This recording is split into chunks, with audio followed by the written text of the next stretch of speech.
రాజకీయ లబ్ధి పొందడం కోసమే మహిళా రిజర్వేషన్ల అంశాన్ని అడ్డం పెట్టుకుని కేంద్రం ప్రత్యేక పార్లమెంట్ సమావేశాలు నిర్వహిస్తోందని కాంగ్రెస్ అధ్యక్షుడు మల్లికార్జున ఖర్గే ఆరోపించారు.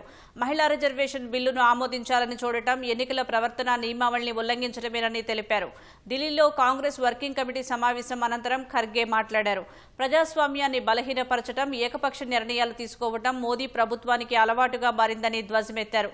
మహిళా రిజర్వేషన్లు అనేవి కాంగ్రెస్ పార్టీ సామాజిక న్యాయ నిబద్ధతలో అంతర్భాగమని ఖర్గే గుర్తు చేశారు.